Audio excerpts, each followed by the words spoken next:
a new section, and in this section, we're going to learn how to solve proportions, right?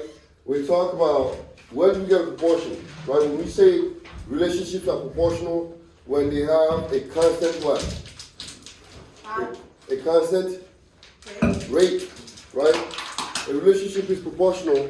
That means that when you take every single one of the rate, the proportion they give you, the ratios they give you the same rate. It's constant, right?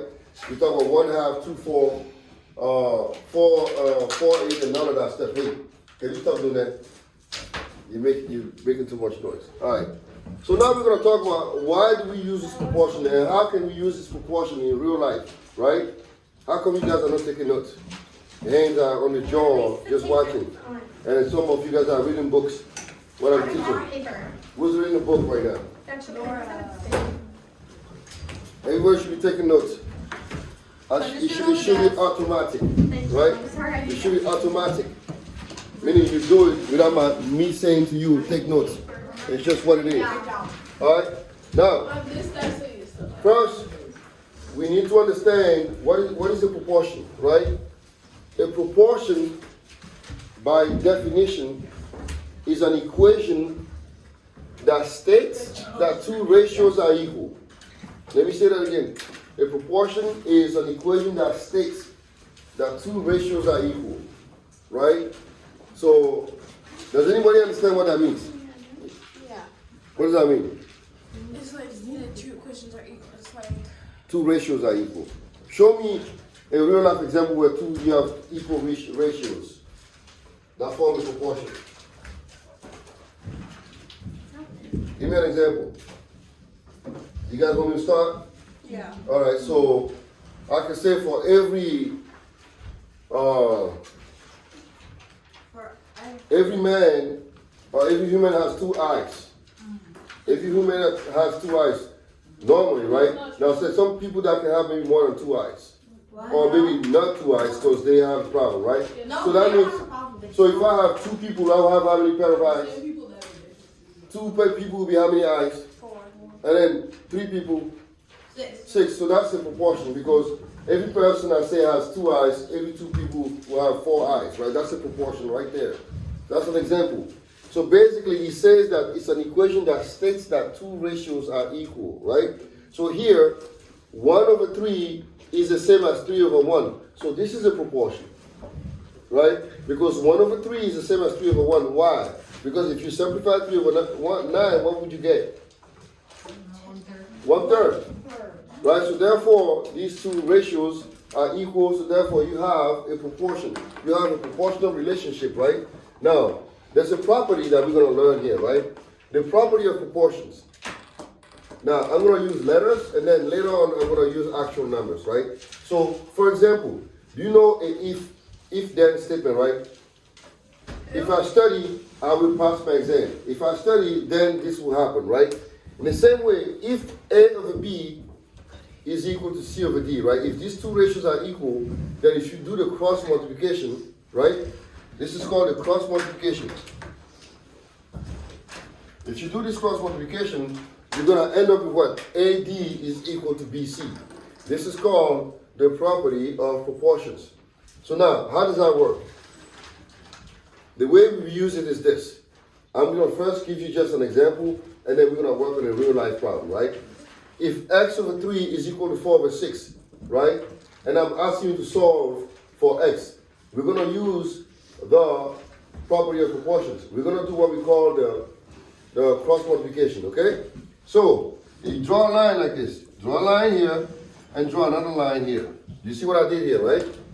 So, this means x times 6, right? Or 6x is equal to 3 times 4. This is called the property of proportion. If x/3 is equal to 4/6, then x times 6, which is 6x, is equal to 3 times 4, which is 12.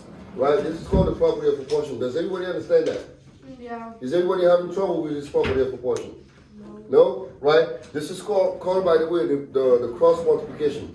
You can go A times D is always going to be equal to B plus B times C as long as A over B is equal to C over D. right? So now we have 6x is equal to 12. So how do I solve for x? Anybody? You divide by 6. Divide by 6. So therefore x is equal to 2, right? So this is called the property of proportions. This is how you use it to solve a problem. Now, real life. How would you use it in real life? It's easy to solve it.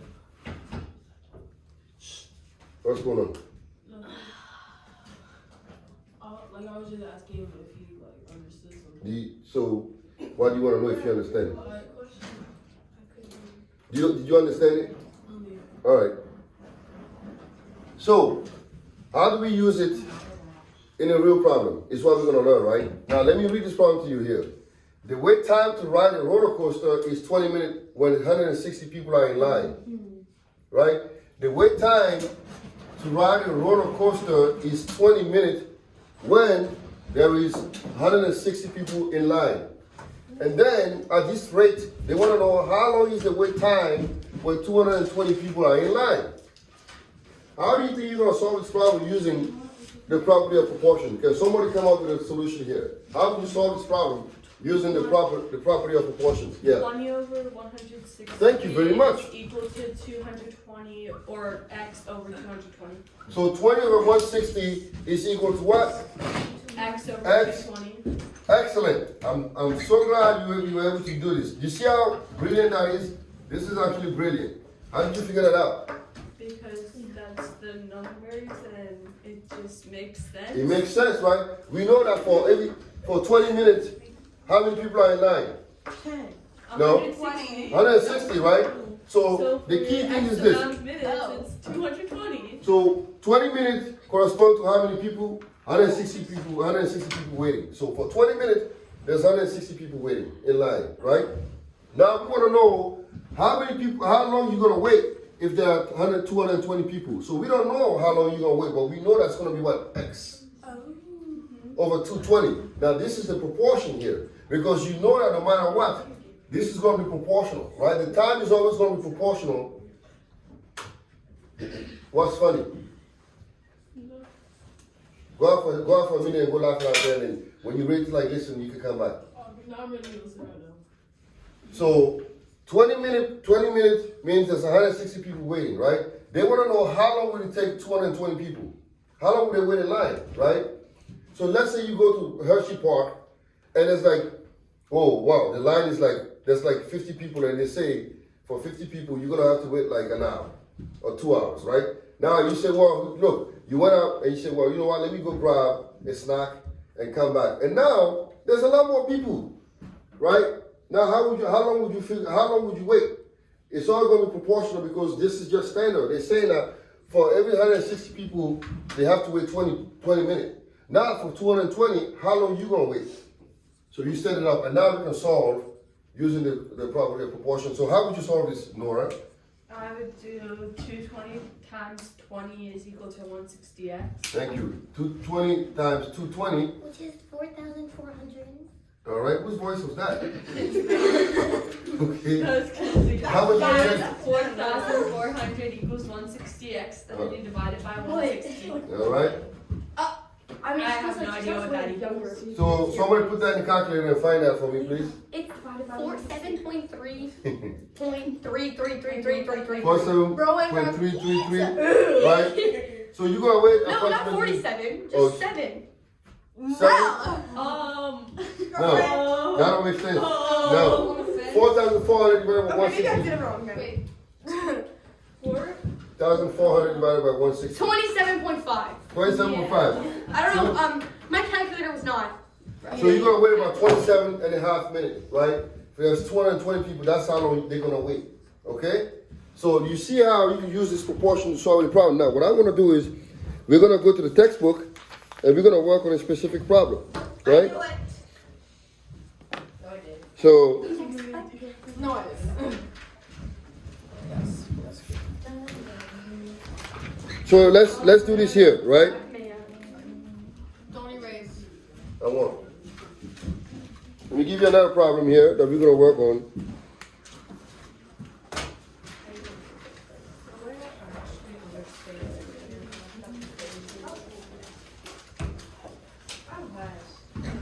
Oh, Mrs. Hoffman is in this now? Hey, gosh. Hey, $30. Miss Hoffman would not spend that much money. Suspenders. Whoa. Bro, wait. Students. You student. You said that girls don't even wear suspenders. Yes, they do. Oh yeah. Wait, I was thinking something. Oh, these are Yes. What? Well, that's not dead. That is. Yeah. Alright, now look at this here, right? Mrs. Hoffman paid $30 for 4 students to visit the Bible Museum, right? Find the cost for 20 students. I want you to set up the problem. How will you set that up? 30. Huh? Yeah? Sorry, 30 over 4. Okay? By kicking off 120 students. Huh? 30 over 4 equals what? And then 20 over x. Sorry, x over 20. X over 20. You have to be careful how you set that up, right? X is what? X stands for the number of students, right? Yeah. X stands for the amount of money she's going to pay, right? She's the amount of money. 5 times 5. So now we're going to do what? The cross multiplication Times again. 5. So we're going to do 30 times 20, right? Is that 120? Right? Equals to 4 times X, right? So this is here, that's 600 equals to 4X. And she's going to divide it by what? 4, right? That equals 30 times 20, right? So X would be, let's see, 600 over 4, that's 150, right? So $150. So she's going to be paying $150 for a total of 20 students. Would she actually do that? Why not? It's part of our budget. Sometimes we have budgets for like school trips, right? Field trips and stuff like that. So does that make sense?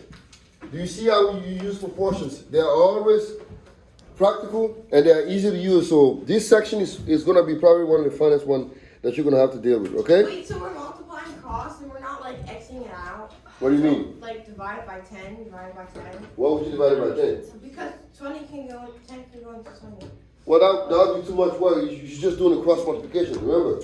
You're going this way, right? 30 times 20 equals to 4x. And then 600 equals to 4x, and we divide it by 4 to get what? The amount of money it costs you to take 20 students to the museum, right? So this is pretty much what this section is. It's not that hard, so